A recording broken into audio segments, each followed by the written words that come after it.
ready.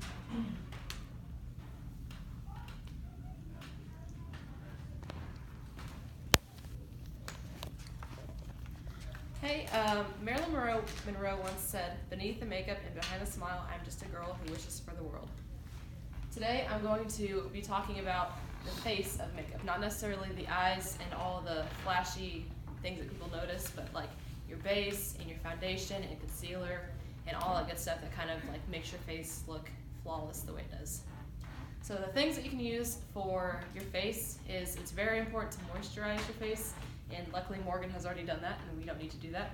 But also a primer before, so a primer kind of leaves your face looking more flawless and leaves the makeup, helps it stay longer than it usually would if you were just to put foundation or concealer on without. And then also you could use a BB cream, which is kind of like a concealer, but it doesn't do much as a full foundation would. And then of course a foundation. So we're going to prime her face with e.l.f. And the thing about e.l.f. is a very good, it's cheap and it's very good, and that's the thing about a lot of makeups. You don't have to use super expensive things to get the right effect. It smells nice. That's nice. So it's not really important to take a super long job or a super long time to put it on, but just kind of cover the most important surfaces like your cheeks and your forehead and your nose. And then what we're going to do, we're going to take foundation. And what I like to do, I like to use the back of my hand as a palette. That way I don't have to go like straight from the bottle or use something else. It's just easy to pour on the back of your hand and use a blending brush. It's my favorite thing to use. And to just dab across your face and try to cover as much as you can.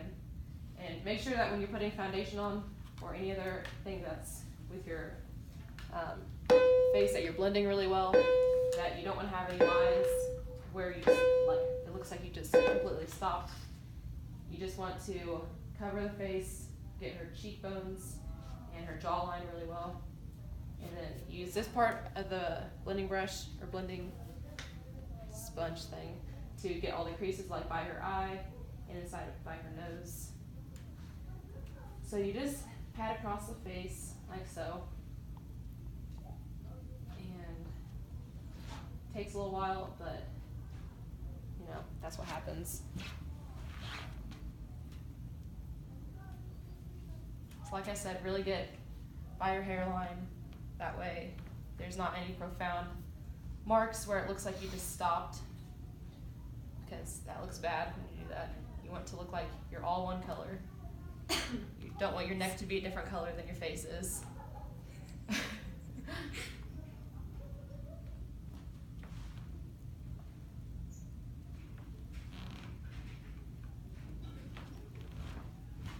So then after that you should be good. So after that, if you don't use all of your foundation, I just kind of like scrape it off the back of my hand, back into the bottle, and then sponge off whatever I have left and just kind of go over what I think I missed, if I missed anything. And then what you can do next, you're going to take an all-purpose powder brush, and I like to do bronzer.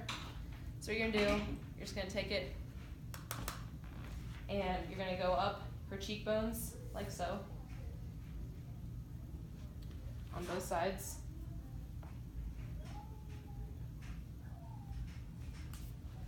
And then also what you can do is go up here, kind of like make a 3.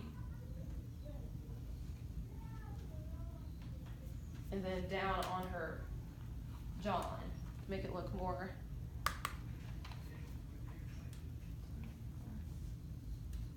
sharp.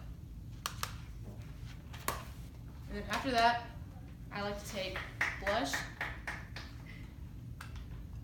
and you just do the same thing. You can still use the same brush that you've been using.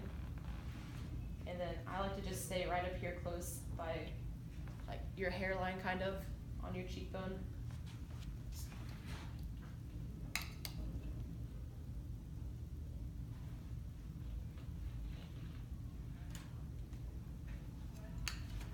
And that should be good on that.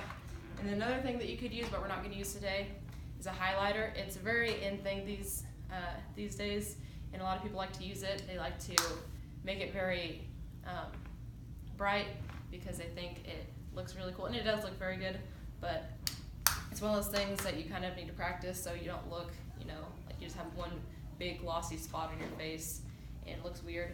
But one thing that I don't have that's best is like a fan brush. It's like an oval. That's really good for a light, airy look with your foundation. But there's some good, or you're not foundation, your highlighter. But there's some different foundation brushes you can use.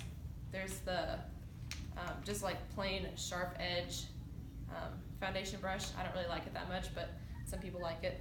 There's a stippling brush that you can use, and then you have your all-purpose brushes right here, and then you have your beauty blenders that you can use that I like a lot when it comes to foundation. And that's it on the face of makeup. Thank you.